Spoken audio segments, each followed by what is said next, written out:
I'm Vanessa Powell, 38, the founder of Nexus Technologies.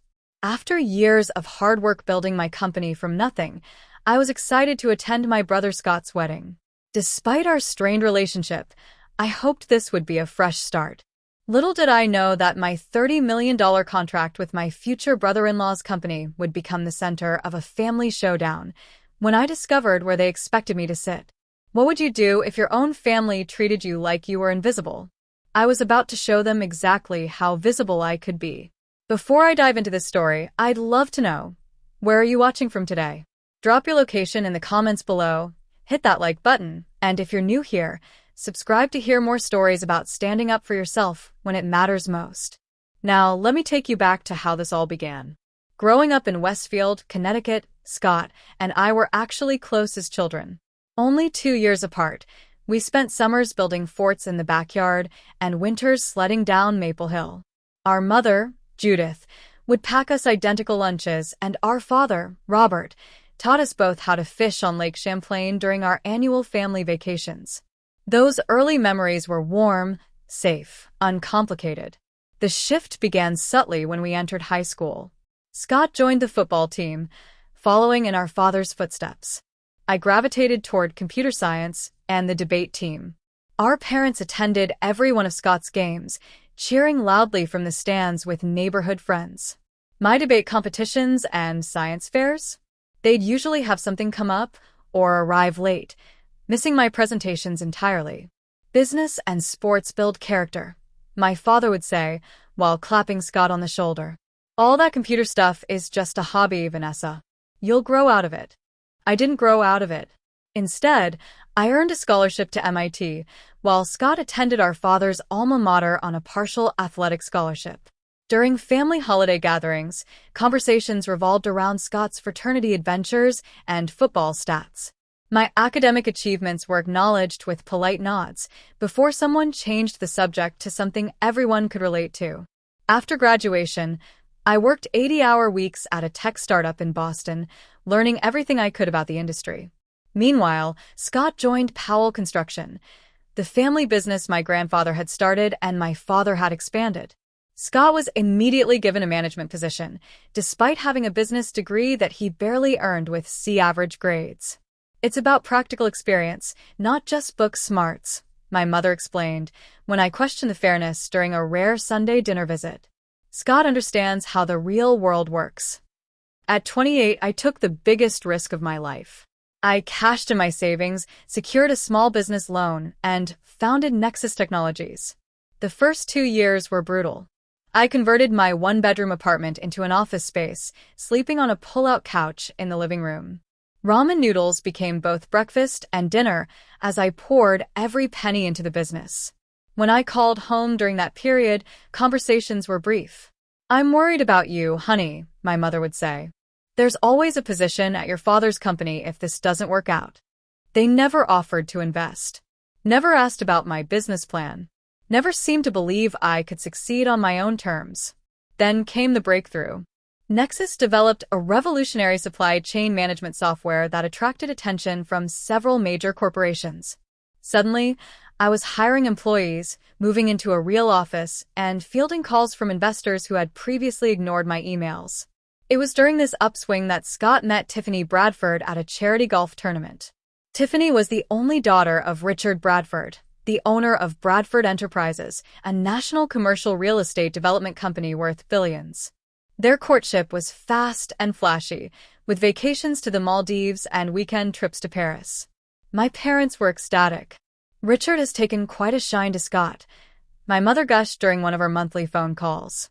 "He's introducing him to all the right people." This relationship could really take the family business to new heights. The irony wasn't lost on me. While my own business achievements were treated as a curious hobby, Scott's relationship was celebrated as a strategic business move. 6 months into their relationship, Scott and Tiffany announced their engagement. The Bradford and Powell families merged their social circles, with my parents suddenly attending country club events and charity galas they'd previously dismissed as pretentious. Meanwhile, through completely separate channels, Bradford Enterprises had been searching for a new technological solution to their increasingly complex supply chain issues. Their operations director, Eleanor Wright, found Nexus through an industry conference where I had presented our software. She had no idea about the family connection when she reached out. After 3 months of demonstrations, security audits, and negotiations, Bradford Enterprises signed a $30 million contract with Nexus Technologies. It was the largest deal in my company's history, one that would allow us to expand internationally and develop new product lines. I mentioned the contract to my parents during our weekly call, hoping they might finally acknowledge my success. "That's nice, dear," my mother said. "Did you get the invitation to Scott and Tiffany's engagement party? It's at the Bradford estate. Richard has his own golf course on the property." 2 weeks later, at the engagement party, I met Richard Bradford for the first time. He was tall, impeccably dressed, with silver hair and the confident posture of a man accustomed to being the most powerful person in any room. "So, you're the brilliant mind behind Nexus," he said, shaking my hand firmly. "Your team's presentation blew our tech department away. Eleanor says your software will save us millions in the first year alone." "Thank you, Mr. Bradford. We're excited about the partnership. Please call me Richard. And we must set up a proper dinner soon. I'd love to hear more about where you see technology heading in our industry." Before I could respond, my mother appeared at my elbow, eyes wide with surprise. "You two have met?" she asked, looking between us. "Just now," I replied.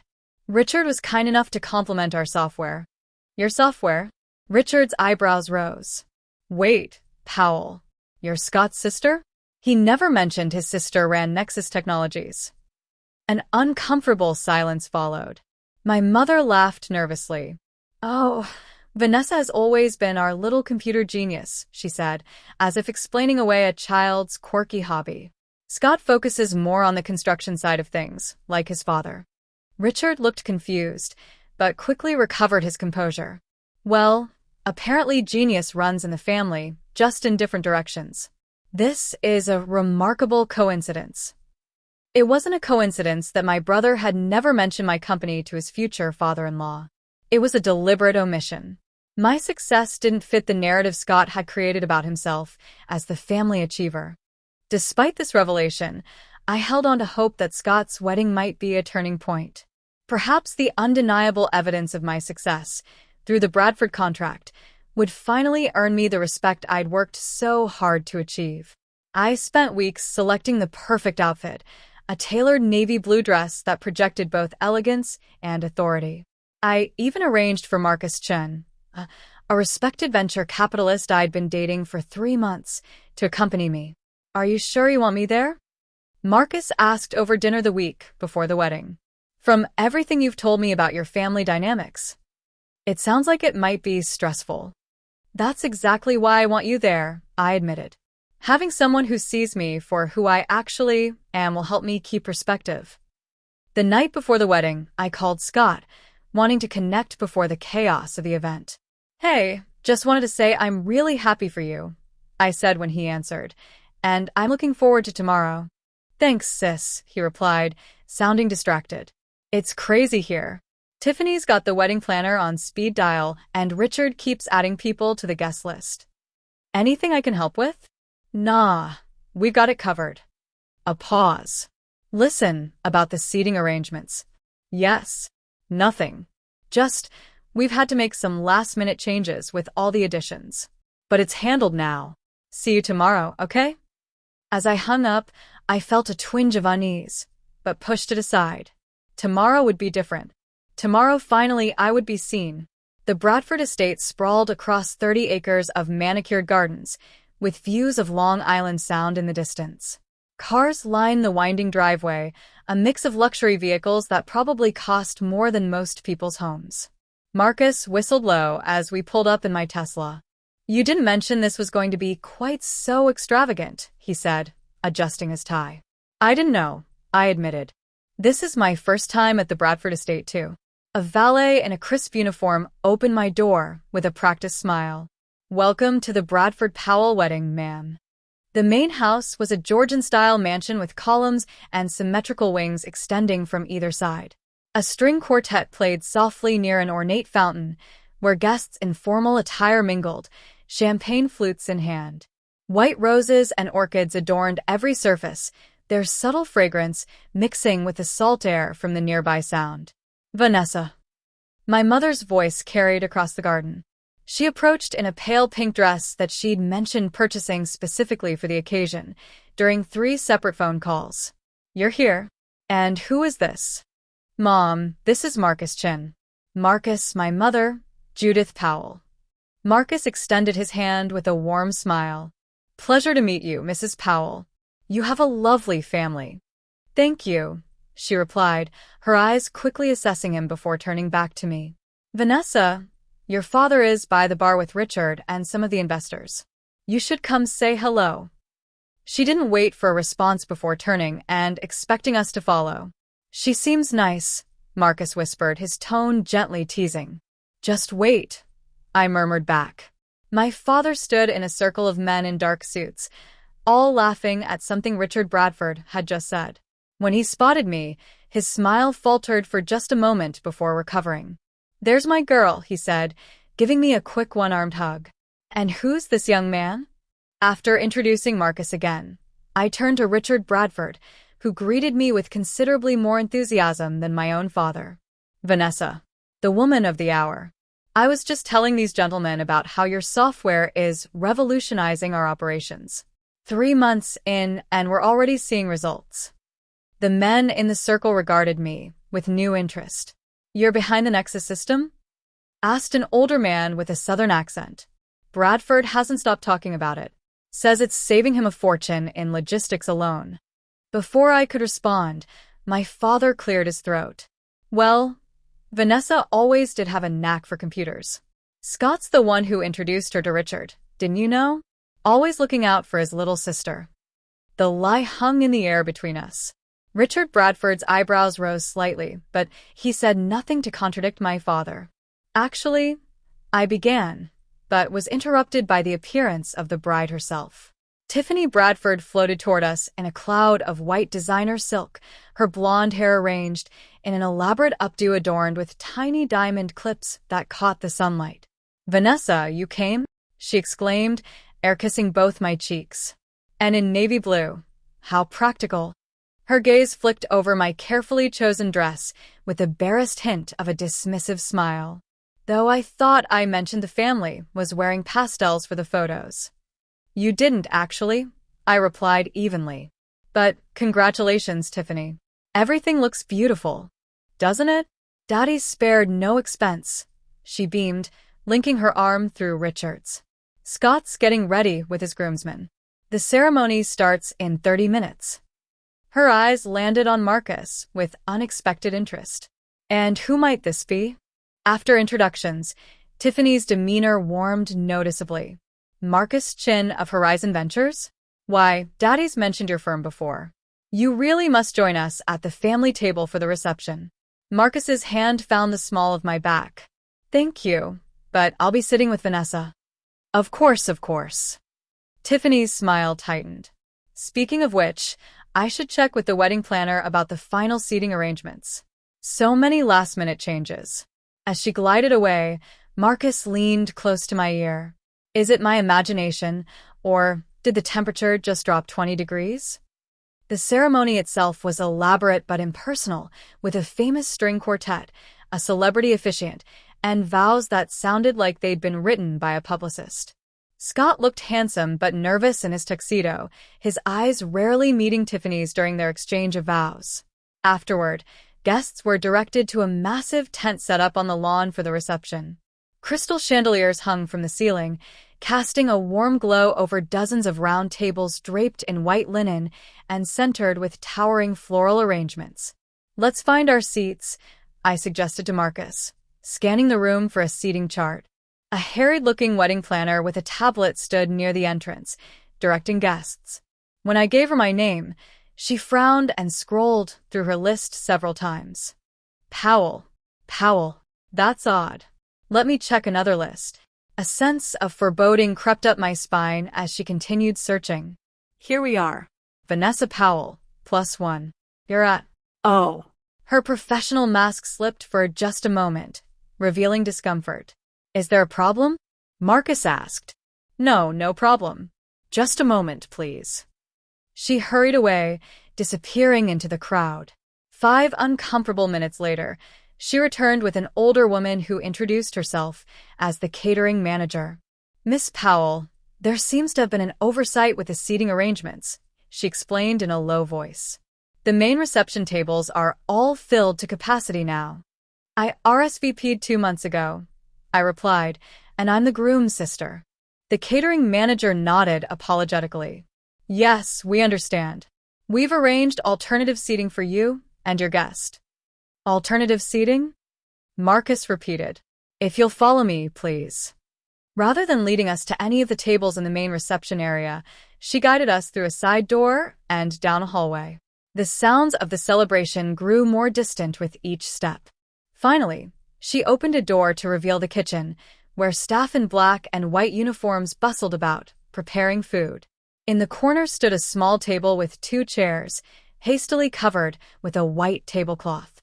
"You can't be serious," I said, feeling heat rise to my face. "I do apologize for the inconvenience," the manager replied, not quite meeting my eyes. The bride made some last-minute changes to accommodate important business associates. "I am a business associate," I pointed out. "Bradford Enterprises just signed a $30 million contract with my company." The manager looked genuinely confused. "I wasn't informed of that. I'm just following the instructions I was given." Before she could continue, Tiffany appeared in the doorway, champagne flute in hand. Her eyes gleamed with barely concealed satisfaction as she surveyed the scene. "Is there a problem here?" she asked. Her voice was saccharine. "Yes, there's a problem," I replied, struggling to keep my voice steady. "You've seated me and my guest in the kitchen. I'm your husband's sister." Tiffany took a slow sip of her champagne before responding. "We had to prioritize, Vanessa. Daddy's business associates and our close friends needed the premium tables. I'm sure you understand." "Actually, I don't," I countered. "And I think Scott would be upset to know you've relegated his sister to the kitchen." Something cold flashed in Tiffany's eyes. "Scott approved the seating chart this morning. He knows exactly where everyone is sitting." The betrayal hit like a physical blow. My own brother had agreed to this humiliation. "This is completely inappropriate," Marcus said firmly. "We'll be joining the main reception." Tiffany's perfect mask slipped for just a moment, revealing the contempt beneath. "The help eats in the kitchen," she sneered, gesturing dismissively. "You should feel right at home, considering your humble beginnings." The catering manager looked mortified, backing away from the confrontation. Several kitchen staff members paused in their work, awkwardly pretending not to listen. In that moment, something inside me snapped. Decades of being diminished, overlooked, and now openly disrespected crystallized into perfect clarity. I wouldn't cause a scene. I wouldn't lower myself to Tiffany's level. But I would no longer accept being treated as less than. "Marcus," I said quietly, "I need a moment alone. Would you mind waiting for me outside?" He squeezed my hand in understanding. "Take all the time you need. I'll be right outside." After they left, I stood alone in the bustling kitchen, invisible to my own family, yet responsible for a multi-million-dollar contract that would benefit the very people who couldn't bother to give me a seat at their table. I knew exactly what I needed to do. The women's restroom off the main hallway was empty, thankfully. I locked myself in a stall, leaned against the door, and finally allowed the tears of humiliation to fall. I covered my mouth to muffle the sound, not wanting anyone who might enter to hear me breaking down. How had I deluded myself into believing this wedding would be different? That my success would finally earn me a place in my own family? The pattern was so clear now, stretching back through the years like a roadmap of dismissal and favoritism. I remember my 16th birthday, when my parents forgot because Scott had a regional football championship the same weekend. They'd hastily bought a cake from the grocery store 3 days later, the candles sinking into melting frosting as they explained how proud they were of Scott's performance. Then there was my college graduation from MIT, summa cum laude. My parents arrived an hour late, missing my speech as valedictorian, because Scott's fraternity had an alumni breakfast they couldn't possibly miss. They brought him along to my celebration dinner, where he dominated the conversation with stories about his summer internship at a friend's father's company. And the day I signed the lease on my first real office space for Nexus, I'd called home bursting with pride, only to be told they couldn't talk long because they were hosting a barbecue to celebrate Scott's promotion to vice president at Powell Construction, a title created specifically for him. Even today, on what should have been one of the happiest days for a family, I was literally being hidden away, deemed unworthy of sitting with important people despite my own significant achievements. A gentle knock on the bathroom door startled me out of my thoughts. "Vanessa? It's Marcus. Are you okay?" I wiped my eyes, took a deep breath, and opened the door.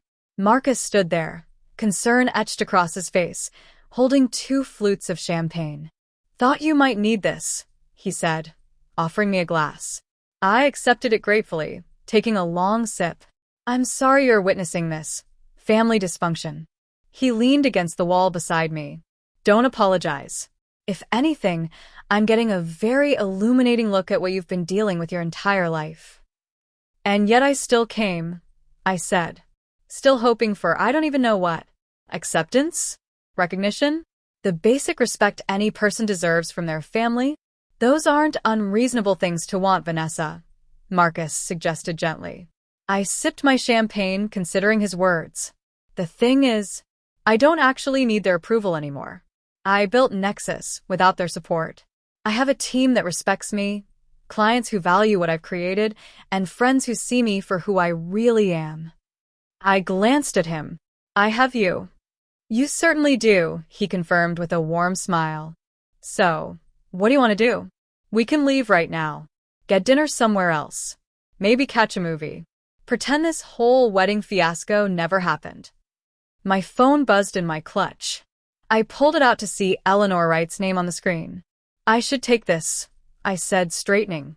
"It's the operations director from Bradford Enterprises."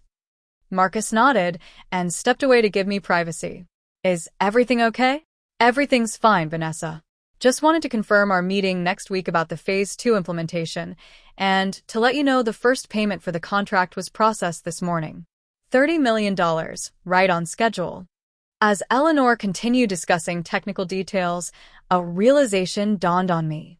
I wasn't powerless here. I had built something valuable, something even Richard Bradford couldn't dismiss. And while I couldn't change how my family saw me, I could change how I responded to their treatment. "Eleanor, can I call you back in about 20 minutes?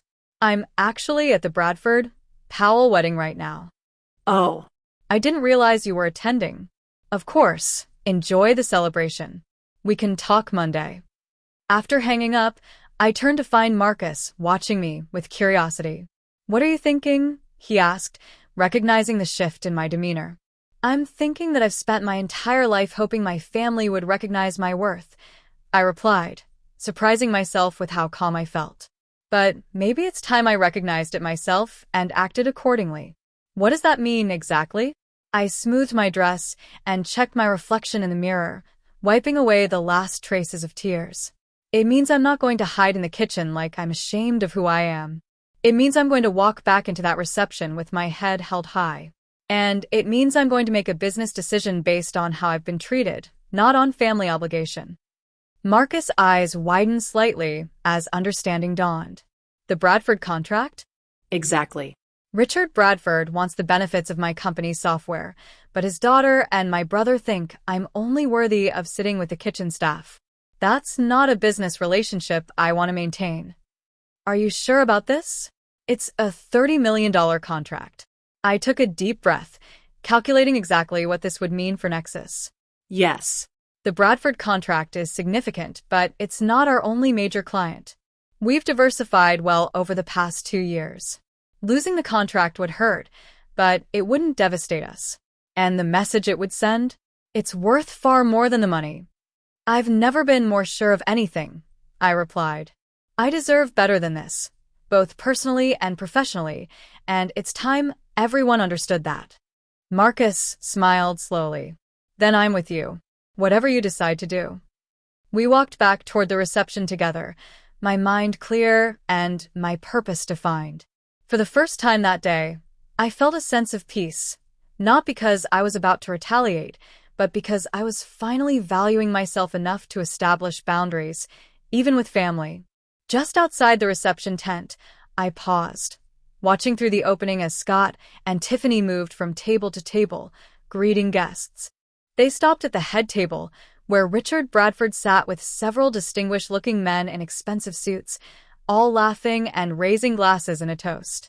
"That's where I should be sitting," I said quietly, not because I'm Scott's sister, but because I'm the CEO of a company that Bradford Enterprises desperately needs. "Then let's make sure they understand exactly who they decided to seat in the kitchen," Marcus replied, offering me his arm. With my head held high and my decision made, I stepped back into the reception, no longer seeking approval, but ready to command the respect I'd earned. The reception was in full swing when Marcus and I re-entered the tent. A jazz band played from a raised platform while waitstaff circulated with trays of hors d'oeuvres and champagne. Crystal and silver gleamed under the chandeliers, and the buzz of conversation mixed with occasional laughter. No one seemed to notice our return, which was fitting, given how they'd tried to render me invisible in the first place. I scanned the room until I spotted what I was looking for: the head table, where Richard Bradford sat with Scott and Tiffany, along with what appeared to be several key business associates. "They're discussing the merger," Marcus murmured, following my gaze. I recognized Thomas Harrington from Coastal Development. If they're bringing him in, Bradford must be planning a major expansion. That explained the important business associates who had taken priority over family. Richard was using his daughter's wedding as a business opportunity, and Scott was playing along, probably hoping to benefit from the connections. "Perfect timing," I replied, straightening my shoulders. "Shall we?" We made our way across the room, pausing occasionally as guests I didn't recognize congratulated me on my brother's beautiful wedding. Each time, I thanked them politely before continuing toward the head table. As we approached, I could hear Richard mid-pitch: "Combining our resources with Powell Construction for the residential components, while maintaining Bradford's focus on commercial properties. Scott here will oversee the transition. With the new software system we've implemented, we expect to increase efficiency by at least 20% in the first year alone." Scott nodded eagerly, clearly pleased to be presented as a key player in this business discussion. Tiffany sat beside him, one hand possessively on his arm, while she surveyed the room with the satisfied look of someone who had everything arranged exactly as she wanted. They didn't notice me until I was standing directly at the table. Richard saw me first, his expression shifting from surprise to discomfort. "Vanessa," he said, straightening in his chair. "We were just discussing business, something about software implementation that might interest you." "Yes, I heard," I replied calmly. "You were discussing the software my company created, the one your operations director specifically sought out because it's the best in the industry." Scott's smile faltered as he looked between Richard and me. "Van, maybe we can talk about this later. We're kind of in the middle of something here." "Yes, I can see that. Using your wedding reception to negotiate business deals while seating your own sister in the kitchen. Very efficient use of time." A hush fell over the immediate area. The businessmen at the table glanced at each other uncomfortably. "There was a misunderstanding with the seating," Tiffany interjected, her voice tight. "These things happen at large events." "Do they? Funny how the misunderstanding resulted in the CEO of a company you just paid $30 million to being seated with the catering staff, while business prospects got priority treatment." Richard Bradford's expression darkened. "$30 million? What are you talking about, Vanessa? Your company signed a contract with Nexus Technologies 3 months ago. I'm the founder and CEO of Nexus. The software you were just bragging about, that's my creation." Richard's face registered genuine shock as he turned to Scott. "You never mentioned your sister was the head of Nexus." Scott shifted uncomfortably. It didn't seem relevant at the time. "Not relevant?" I echoed.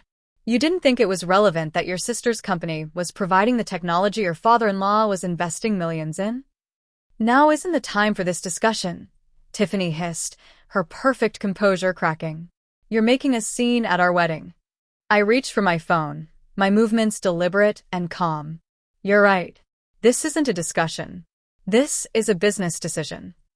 I dialed a number from my contacts and held the phone to my ear, maintaining eye contact with Scott as it rang. Gregory, it's Vanessa Powell. I spoke clearly, loud enough for everyone at the table to hear.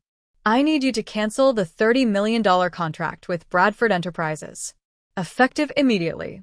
Scott's face went pale, his mouth opening and closing without sound. Richard Bradford half rose from his chair, his expression a mixture of confusion and mounting anger. Vanessa, what are you doing? He demanded. I held up one finger, continuing my conversation. Yes, I understand the implications. No, this isn't a negotiating tactic. Please have legal prepare the termination paperwork immediately. I'll be in first thing Monday morning to sign everything. Tiffany's composure shattered completely. You can't do that. Daddy just implemented your system across all our properties. I ended the call and slipped my phone back into my clutch. I can, and I have. Nexus Technologies doesn't partner with companies that demonstrate such poor judgment and lack of basic professional courtesy. This is absurd, Richard sputtered. You're canceling a multi-million-dollar contract because of a seating arrangement? No, Mr. Bradford. I'm canceling it because this seating arrangement revealed the fundamental character of your organization. If this is how you treat a CEO when you think she's just someone's sister, I have serious concerns about how you'll honor our partnership when larger issues arise. The business associates at the table were watching with keen interest now, clearly reassessing both me and the Bradford-Powell alliance. Scott. Richard turned to my brother, his voice dangerously low. Did you know about this? About who your sister is in relation to our company. Scott swallowed hard. I knew she had a tech company. I didn't realize it was the same one you were working with. That's a lie, I said quietly. Eleanor Wright mentioned our family connection to you 3 weeks ago, when she discovered it. She told me she spoke to you directly. Scott's face confirmed the truth before he could formulate another denial. Richard's expression hardened as he realized he'd been deliberately kept in the dark. We need to discuss this, now. Richard stood abruptly, grabbing Scott's arm. Somewhere private. Tiffany rose as well, her face flushed with anger. You're ruining everything, she hissed at me. This wedding cost over $2 million, and you're turning it into a business dispute. No, Tiff. You ruined it when you decided I wasn't good enough to sit with my own family. I maintained my composure, refusing to match her emotional outburst. I simply decided I wasn't going to accept that treatment any longer. As Richard led Scott away, with Tiffany following closely behind, Marcus placed his hand on the small of my back. That, he said quietly, was the most professionally executed takedown I've ever witnessed. For the first time that day, I felt a genuine smile spread across my face. Let's get out of here. I suddenly have a taste for real food, preferably somewhere quiet, where I can sit at an actual table. As we turned to leave, several of the business associates from the head table approached me, business cards appearing from inside suit jackets. Miss Powell. Thomas Harrington, Coastal Development. I'd be very interested in learning more about what Nexus Technologies has to offer. Another man stepped forward. Gerald Winters, Apex Investments. I've been following your company's growth. Perhaps we could schedule a meeting next week. The very people Richard and Scott had been courting were now approaching me directly. The irony wasn't lost on me, but I didn't feel any particular satisfaction from it. This wasn't about revenge or one-upmanship. It was about standing up for myself and my company's value. I accepted their cards politely, but didn't linger. My assistant will be in touch to arrange meetings. But right now, I'm afraid I need to leave. As Marcus and I walked out of the tent, the sounds of raised voices could be heard coming from the direction Richard had taken Scott. The perfect wedding was unraveling, not because of my actions, but because of the choices they had made long before I arrived. We had barely reached the valet stand when my phone began ringing repeatedly. I silenced it without looking at the caller ID, already knowing who it would be. The young valet brought my Tesla around, his eyes widening slightly as he handed me the keys. Nice car, he commented. Thanks, I replied, tipping him generously. It's amazing what you can afford when you build your own company instead of relying on family connections. Marcus chuckled as he slid into the passenger seat. Feeling a bit petty, are we? Just a touch, I admitted, starting the engine. I think I've earned it today. Before I could pull away, a familiar figure appeared in my side mirror, moving quickly across the parking area. My father, his face flushed and tie askew, was practically jogging toward the car. Vanessa. Stop right there, young lady. I sighed and rolled down the window but kept the engine running. Yes, Dad. He reached the car, breathing heavily from the exertion. What the hell do you think you're doing? Richard Bradford is livid. Scott's wedding is in shambles. Your mother is in tears. And it's all because you couldn't handle a simple seating mix-up. A mix-up? I repeated incredulously. They seated me in the kitchen, Dad. The kitchen. And Tiffany made it very clear it was deliberate. So what? You sit where you're told at someone else's wedding. That's basic manners. But instead, you had to make it all about you and your wounded pride. Marcus leaned forward. Sir, with all due respect, your daughter is the CEO of a successful technology company that Bradford Enterprises sought out specifically because of its excellence. She deserves better treatment than she received today. My father's eyes narrowed as he took in Marcus for the first time. And who exactly are you to tell me how my daughter should be treated? Dad, this is Marcus Chin. He's with me. And he's right. This wasn't about pride, it was about basic respect. Something I haven't received from this family in a very long time. Respect. My father's voice rose. You want to talk about respect when you just canceled a contract with your brother's father-in-law? Do you have any idea what you've done to Scott's position in the family? Richard was going to make him a partner in their next development project. And there it was. The real concern wasn't about me, or even about the wedding. It was about Scott's business opportunity, his chance to climb higher on the ladder of success that had always been extended to him, while I built my own from scratch. I'm sorry if my actions impacted Scott's business prospects, I said, not feeling sorry at all, but I need to protect my company's interests and my own professional reputation. Bradford Enterprises doesn't get to treat me like a second-class citizen while benefiting from my technology. You need to fix this, my father insisted. Call them back. Tell them it was a misunderstanding, that you were emotional because of the wedding. I will not, I replied firmly. The decision stands. And if anything, this conversation only confirms I made the right choice. My mother appeared behind my father, her carefully applied makeup now smudged around her eyes. Vanessa, please. Scott is devastated. Can't you see what you're doing to this family? What I'm doing? I felt a laugh escape, though there was no humor in it. I've spent my entire life being overlooked and dismissed by this family. I built a successful company without any support or encouragement from any of you. And the first time I stand up for myself, I'm the one destroying the family? That's not fair, my mother protested weakly. We've always been proud of you. Really? Name one time you've bragged about my accomplishments the way you constantly broadcast Scott's. One time you've introduced me to someone important with the same enthusiasm you just showed for Scott's connection to the Bradfords. Her silence was answer enough. The commotion had attracted attention. Several wedding guests had gathered at a distance, watching the family drama unfold with poorly disguised interest. Among them, I spotted Cousin Olivia, who had witnessed the kitchen incident earlier, and now gave me a subtle thumbs up from behind my parents' backs. I think we should continue this conversation another time, I suggested, acutely aware of the audience. When emotions aren't running so high, there's nothing to discuss, my father replied coldly. You've made your choice very clear today. Scott is family. Richard Bradford is now family. And you just declared yourself against both of them.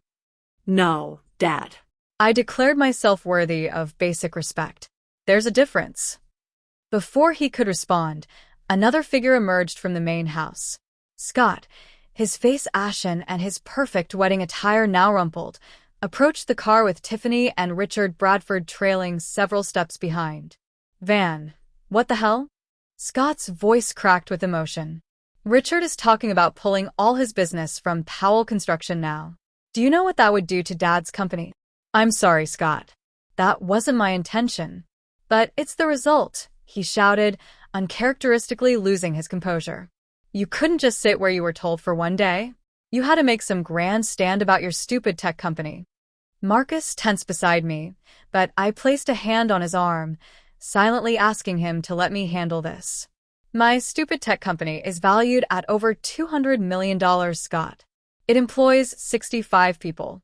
And until an hour ago, it was providing essential services to Bradford Enterprises. I didn't make a grandstand. I made a business decision based on how I was treated. Fix it, Scott demanded. Call whoever you called and tell them it was a mistake. It wasn't a mistake, I replied calmly. And I'm not going to pretend it was just to salvage your business opportunity. Tiffany pushed past Scott, her perfect bridal appearance now considerably disheveled. This is all your fault, she practically screeched. You've ruined the most important day of my life because your feelings got hurt over a stupid table.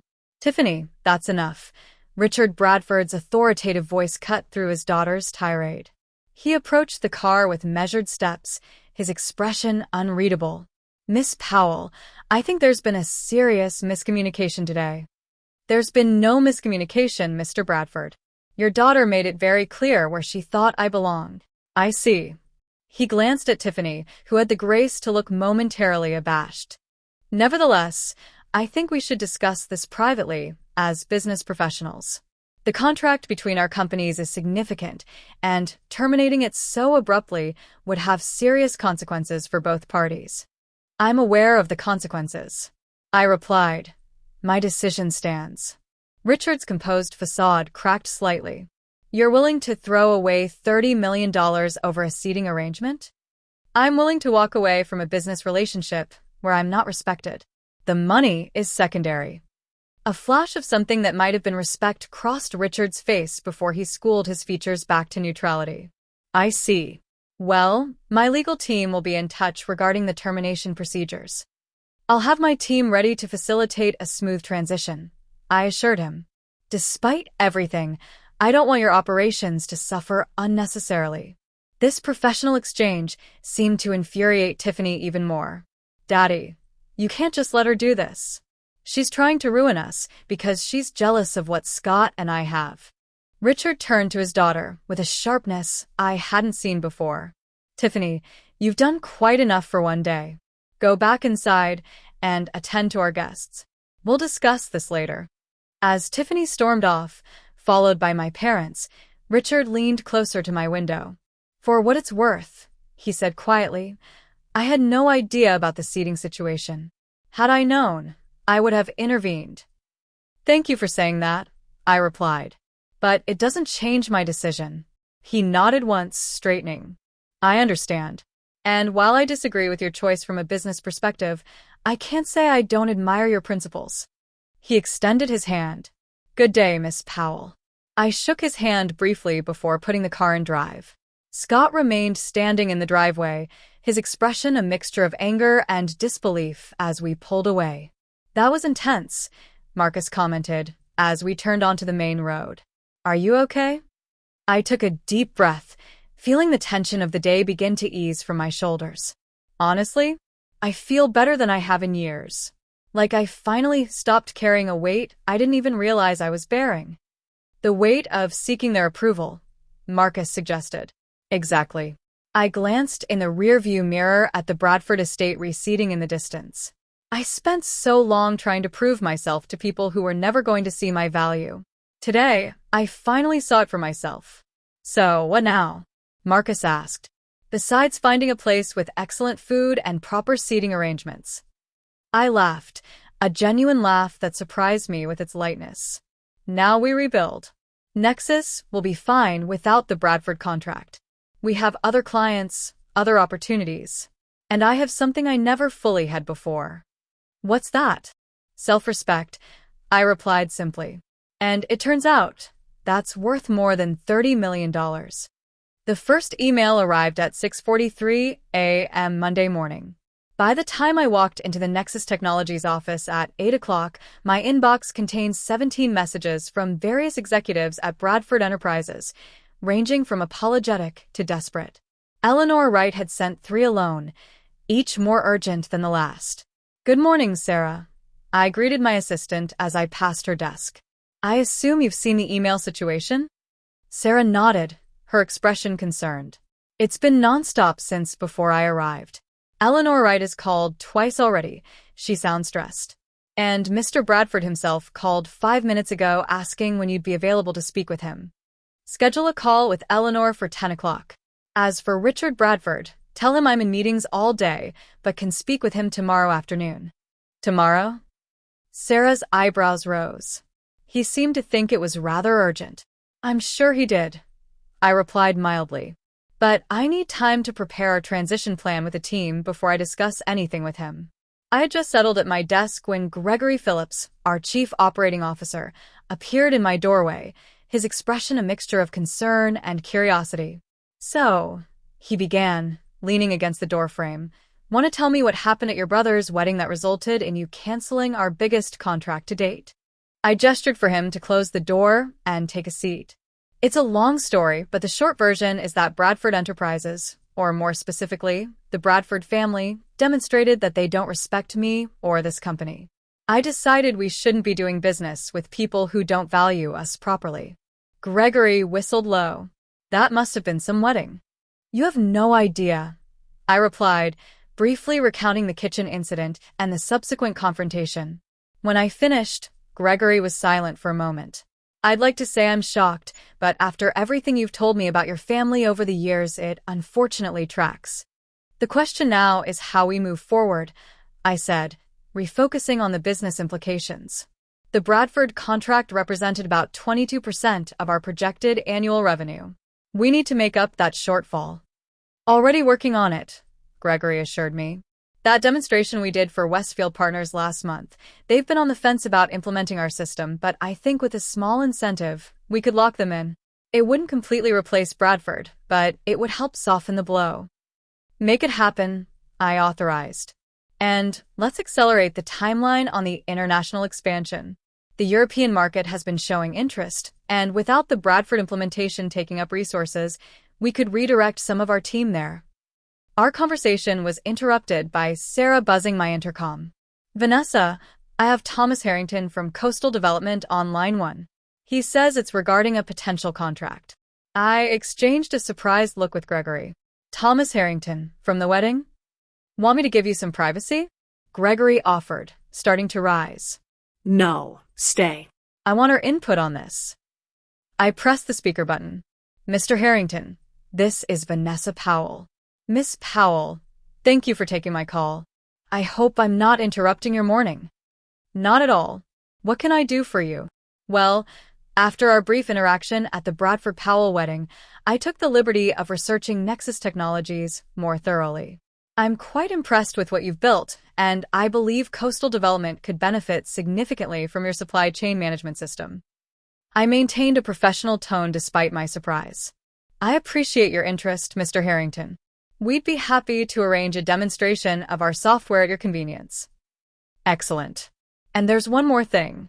I understand your relationship with Bradford Enterprises may be concluding. Coastal Development has been considering a partnership with them on several projects, but after witnessing Saturday's events, I'm reconsidering whether they're the right fit for our corporate culture." Gregory's eyes widened, and I had to suppress a smile. I see. "Well, Mr. Harrington, while I can't comment on Bradford's corporate culture, I can assure you that at Nexus, we value professionalism and respect in all our business relationships." "That was evident from how you handled a rather difficult situation," he replied. "I'll have my assistant coordinate with yours for that demonstration. Looking forward to it, Miss Powell." After ending the call, Gregory let out a low whistle.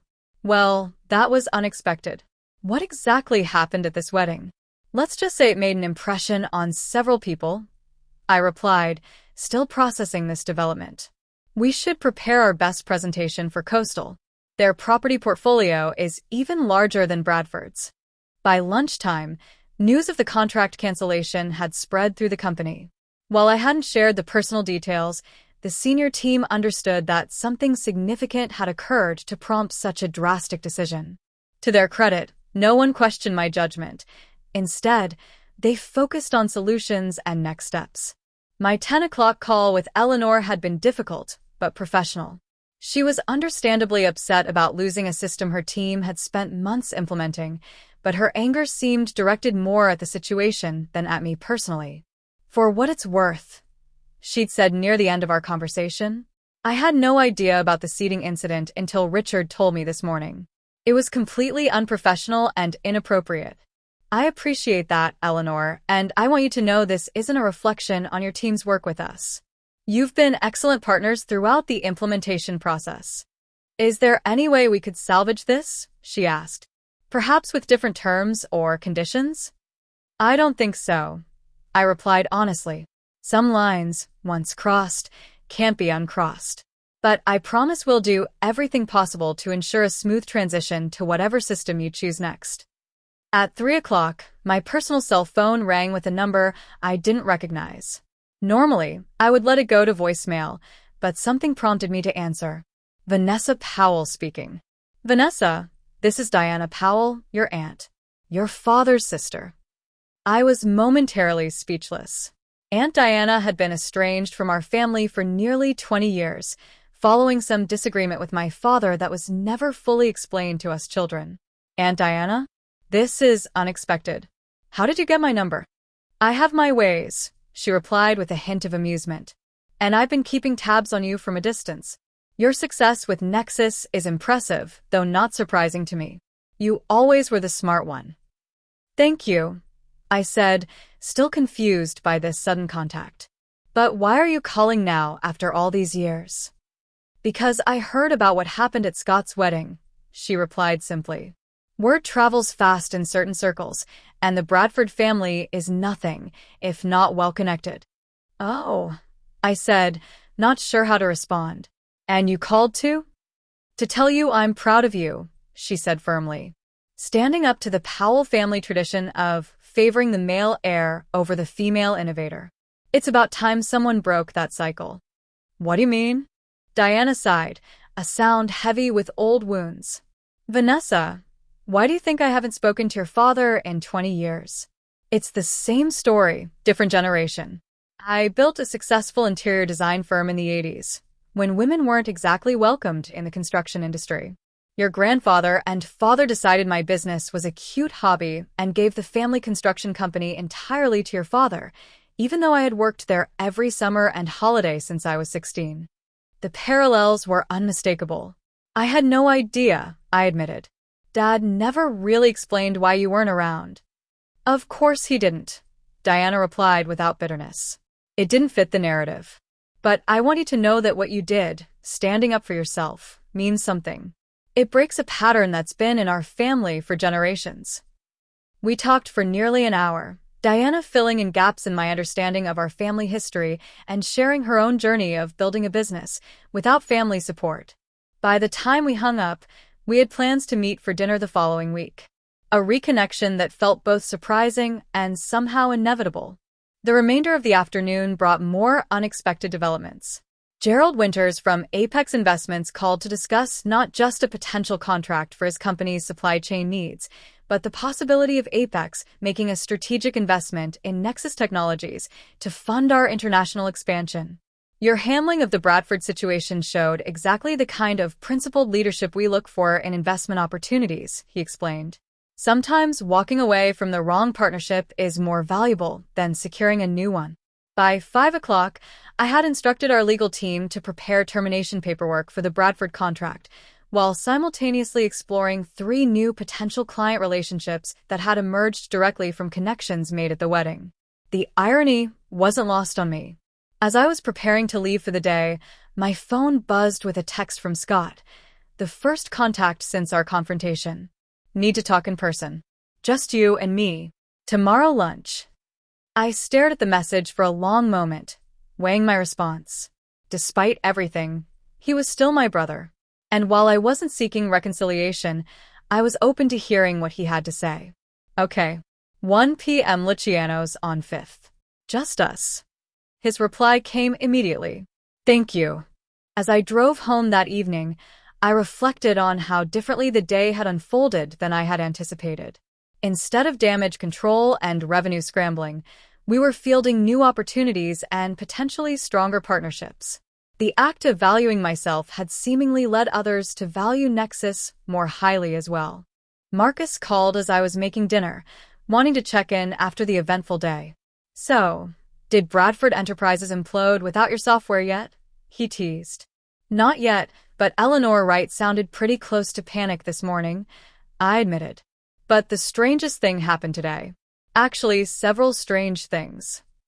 I told him about the calls from Thomas Harrington and Gerald Winters, the unexpected reconnection with Aunt Diana, and Scott's request to meet. It's like by standing up for myself, I accidentally tapped into some alternate universe where people actually respect boundaries and recognize value, I concluded. Or maybe, Marcus suggested gently, this is just what the world looks like when you stop accepting less than you deserve. His words stayed with me long after we hung up. Perhaps this wasn't an alternate universe at all. Perhaps it was simply the natural consequence of finally recognizing my own worth and expecting others to do the same. The email from Richard Bradford arrived just before midnight, a formal request for a meeting to discuss mutually beneficial resolution options. I marked it for consideration, but didn't respond immediately. Whatever happened next would be on my terms, not his.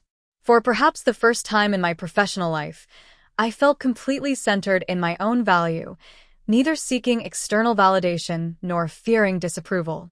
It was a powerful feeling, this newfound certainty. And it had taken a wedding seating chart to finally bring it into focus.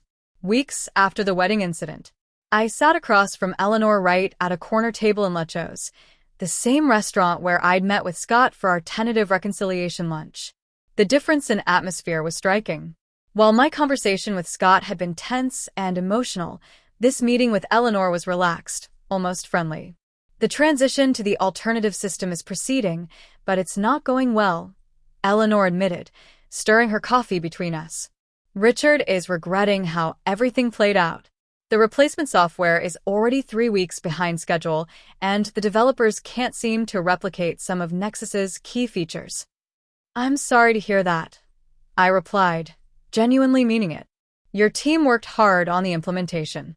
It's unfortunate they have to start over." Eleanor set down her spoon with purpose. "That's actually why I wanted to meet in person, off the record. Richard is too proud to approach you directly again after your last meeting, but there's growing consensus among the executive team that we made a serious mistake letting Nexus go." The meeting she referred to had occurred 2 weeks after the wedding. Richard Bradford had requested a private discussion at his office, presumably to attempt to salvage the contract. I had agreed, but made it clear I wasn't there to negotiate terms. "Miss Powell," he had begun, his tone carefully calibrated between authority and conciliation, "I've reviewed the situation thoroughly, and I believe there's room for us to find a mutually beneficial path forward. Mr. Bradford, I appreciate your time, but my decision is final. The contract termination paperwork has already been processed. We could discuss a new contract then," he suggested, "with more favorable terms for Nexus. My technical team informs me that replacing your system will be considerably more difficult than anticipated." "This isn't about terms or conditions," I had explained. "It's about a fundamental lack of respect that was demonstrated not just by your daughter, but by my brother, and by extension, your entire organization. I choose to work with partners who value what Nexus brings to the table, not those who see us as servants to be seated in the kitchen." Richard had been silent for a long moment. "I understand your position better than you might think," he finally said. "I built Bradford Enterprises from a single property my father left me. For years, I was dismissed by the established players in the industry, seated at back tables at events, excluded from deals. It wasn't until I had enough leverage to demand respect that anything changed. Then you should understand exactly why I can't continue our business relationship," I had replied. "You, of all people, should know that sometimes you have to walk away to maintain your integrity." Something shifted in his expression then, a grudging respect replacing his business-like facade. "Your brother doesn't deserve you," he said unexpectedly. "And for what it's worth, my daughter's behavior was inexcusable. I've made that abundantly clear to both of them." That had been the end of our direct communication, until now, with Eleanor serving as an unofficial intermediary. What exactly are you suggesting, Eleanor? I asked, returning to the present conversation. A complete reset, she replied. New contract, new terms, new points of contact within the organization. Richard is willing to issue a formal apology for the wedding incident, in writing, acknowledging the unprofessional treatment you received. And Scott and Tiffany. Eleanor gave a slight nod. That's more complicated. From what I understand, they're having some marital adjustments. Tiffany has been removed from any involvement in company affairs for the foreseeable future. This aligned with what Scott had shared during our lunch meeting. After the initial anger and accusations had subsided, he'd admitted that the wedding disaster had exposed serious issues in his new marriage. Tiffany was the one who changed the seating chart, he confessed, unable to meet my eyes. She's always been jealous of your success, said it made me look bad if my sister was more accomplished than me. I knew it was wrong, but I didn't stop her. And that's supposed to make it better? I had asked. That you knew it was happening and chose not to intervene? No, he replied quietly. It makes it worse. I've spent our entire adult lives trying to maintain this image of myself as the successful one, the one carrying on the Powell legacy. And when you started doing well, really well, I couldn't handle it. It was easier to diminish your accomplishments than to admit you had surpassed me. His honesty had been unexpected and, in its way, more meaningful than any apology could have been. We weren't magically repaired, but it was a starting point, an acknowledgement of the dysfunctional patterns that had shaped our relationship for decades. I need to think about it, I told Eleanor now, considering Bradford's proposal. Nexus has secured several new contracts in the past month. We're not in the same position we were when we first signed with Bradford. I understand, Eleanor nodded, but I hope you'll consider it.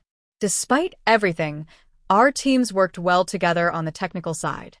I promised to give her an answer within the week and walked her out to the street, where we parted with a handshake that felt more genuine than any interaction I'd had with Bradford Enterprises before the wedding incident. Later that evening, Marcus and I sat on my balcony overlooking the city, sharing a bottle of wine as I recounted the meeting with Eleanor. So, are you considering it? He asked. Taking Bradford back as a client? I swirled the wine in my glass, considering. Honestly, I'm not sure. On one hand, it would be good for Nexus financially. On the other hand, there's something to be said for maintaining boundaries once they've been established. What does your team think? Gregory believes we should consider it, but only with significant contractual protections and a substantial increase in fees. Sarah thinks we should pass and focus on the new clients who sought us out specifically because of our integrity. Marcus nodded thoughtfully. And what does Vanessa Powell, the woman who finally stopped accepting less than she deserves, think? I smiled at his framing of the question. She thinks that whatever decision I make needs to come from a place of strength, not insecurity or vindictiveness. If we re-engage with Bradford, it should be because it truly serves Nexus's best interests, not because I'm seeking validation or afraid to turn down a big client. That sounds like the CEO I've come to admire, Marcus replied, raising his glass in a small toast. The month following the wedding had brought other changes as well. My reconnection with Aunt Diana had blossomed into a genuine friendship. Her perspective, as another Powell woman who had fought for recognition in a male-dominated industry, was invaluable. And her stories about my father's early years helped me understand his limitations in ways I never had before. More surprisingly, my parents had begun a tentative process of reflection and reconciliation. After the initial shock and anger over the Bradford contract cancellation subsided, my mother had called, her voice uncharacteristically subdued. I've been thinking about what you said at the wedding, she admitted. About us never celebrating your accomplishments the way we did Scott's. I didn't want to believe it was true. But when I really looked back, you were right. And I'm sorry. It wasn't an immediate fix for decades of favoritism, but it was a start, an acknowledgement that perhaps they had failed to see me clearly for a very long time. The most profound changes, however, had occurred within me. The wedding incident, painful as it had been, had freed me from the exhausting cycle of seeking approval from people determined not to give it. I no longer measured my success against Scott's yardstick or sought validation from my parents' limited perspective. This new clarity extended beyond family relationships into all areas of my life. At Nexus, I found myself making decisions with greater confidence, unencumbered by the second-guessing that had sometimes plagued me before. In my personal life, my relationship with Marcus deepened as I brought a more authentic version of myself to our connection. Perhaps most significantly, I had launched a mentorship program for women entrepreneurs in the tech industry, specifically those facing family or social obstacles to their success. The program, which I named Visible, provided not just business guidance, but strategies for maintaining boundaries and self-worth in environments designed to diminish both. The first cohort of 20 women had already begun meeting weekly. Their stories, often painfully familiar echoes of my own experience, reminded me how much work remained to be done. But in helping them navigate their challenges, I found healing for my own past wounds. You know what still amazes me? I said to Marcus as the city lights began twinkling below us. How one moment of standing up for myself created this ripple effect that's still expanding. That's how change works, he replied. It rarely happens in the big, dramatic ways we imagine. It's usually one person making one decision that alters the trajectory just enough to create a new pattern. As the evening deepened around us, I thought about all the patterns that had been broken in the aftermath of that wedding day. Family patterns, business patterns. Most importantly, my own internal patterns of accepting less than I deserved. The text message from Scott arrived just as Marcus and I were considering ordering takeout. Dad wants to have dinner next week. Just the family. Says he has something important to discuss. Will you come? I showed the message to Marcus. What do you think? I asked. I think you've earned the right to set the terms for any family engagement, he replied. If you want to go, go. If you don't, don't. Either way, you're doing it from a position of strength now, not obligation. I typed my response carefully.